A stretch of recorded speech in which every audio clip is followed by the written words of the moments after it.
एक छोटा सा गरीब परिवार था, जिस परिवार में माता पिता और उनकी एक छोटी बेटी रहती थी।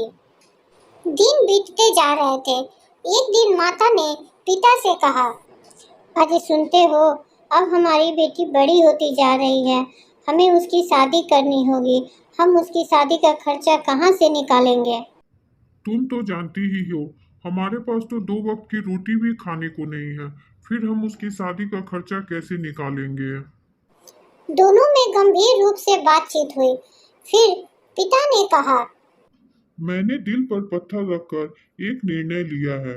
हम अपनी बेटी को मारकर उसे गाड़ देंगे। माँ बेचारी लाचार होकर चुपचाप अपने पति की बातों को हाँ में हाँ मिलाती रही, क्योंकि उनके पास तो इसका कोई उपाय ही नहीं था। अगले दिन सुबह सूरज निकला और सूरज निकलते ही माँ बेटी के पास पहुंची। माँ ने बेटी को उठाया, एक टक से उसे निहारती रही, फिर उससे ढेर सारी बातें की और उसे खूब प्यार किया। माँ को ये समझ नहीं आ रहा था कि वो अपनी बेटी से क्या कहे, लेकिन बेटी माँ के इस बदले हुए बर्ताव को समझ नहीं पा रही थी। माँ, मुझे कहीं दूर भेज रही हो क्या? आपने आज तक तो ऐसे प्यार नहीं किया, फिर आज ऐसा क्यों माँ? ऐसी क्या बात है जो तू मुझे सुबह से प्यार किए जा रही है? बताओ ना माँ, हम कहाँ जा रहे हैं? तुम इतनी उदास क्यों हो माँ? तभी सामने अपने पिताजी के हाथ में खंजर देख बेटी डर से खाट के ऊपर खड़ी हो गई और घबरा गई। फिर माँ ने बेटी को पिता के साथ जाने के लिए कहा और बेचारी बेटी बिना कोई सवाल किए पिता के साथ चल पड़ी। माँ बेचारी चुपचाप अपनी बेटी को देखती रही।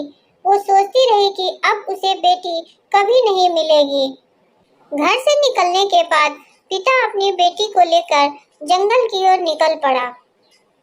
इस वक्त पिता अपने आप को बहुत ही लाचार महसूस कर रहा था, इसलिए बेटी के कितने भी सवाल पूछे जाने पर उसने कोई जवाब नहीं दिया और चलते चलते वो बेहोश हो गया।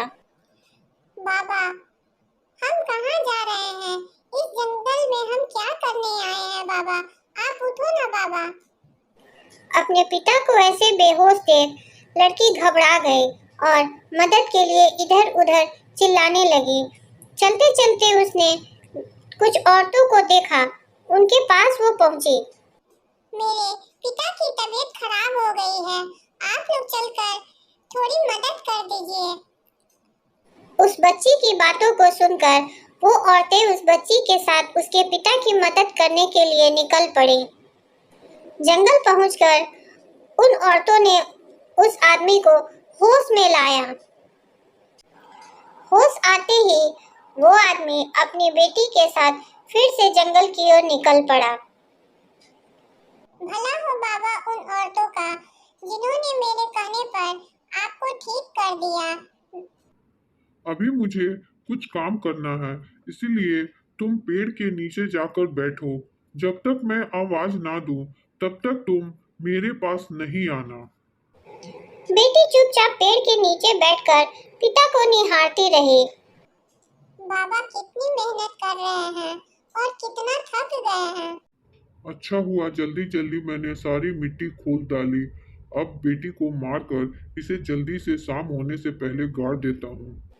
मिट्टी खोदने के बाद वो बैठकर रोने लगा। बेटी से रहा नहीं गया और वो बाबा के पास चली गई। बाबा, मैं सुबह से देख रही हूँ, आप काफी परेशान हो। मेरी किसी भी बात का जवाब नहीं दे रहे हो। माँ भी घर पर काफी परेशान थी बाबा। ऐसी क्या बात है बाबा? आपने इतनी इतनी मिट्टी खोद डाली। मैं आपकी मदद कर देती हूँ। बाबा, आपने सारी मिट्टी तो खोद डाली है, बाकी के बचे हुए काम आप मुझे बता दो, मैं कर देती हूँ बाबा। बाबा, आप बहुत थक गए हैं, हम घर चलते हैं। अब मैं आपको कभी परेशान नहीं करूंगी बाबा। मुझे कुछ नहीं चाहिए, हमें बस साथ रहना है बाबा। हम लोग घर चलते हैं बाबा। हमें माफ कर दो बेटी।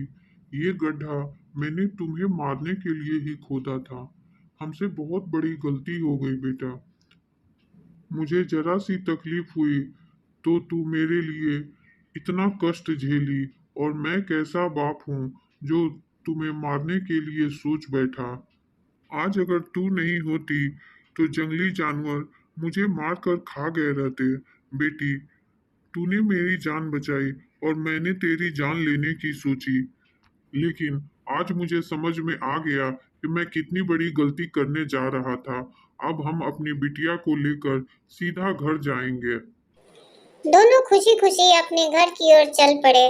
बूढ़ा आदमी जल्दी जल्दी आगे बढ़ता चला ताकि अपनी पत्नी को जाकर ये खुशी दे सके। घर पहुंचकर सीधा अपने पत्नी के पास गया और बोला, हमसे इतनी बड़ी गलती कैसे हो गई? अगर आज हमारी बेटी नहीं होती तो हम शायद जंगल से वापस नहीं आ पाते। अब मैं पहले से भी ज्यादा मेहनत करूंगा और अपनी बेटी को खूब पढ़ाऊंगा और उसकी शादी भी बड़े धूमधाम से करूंगा।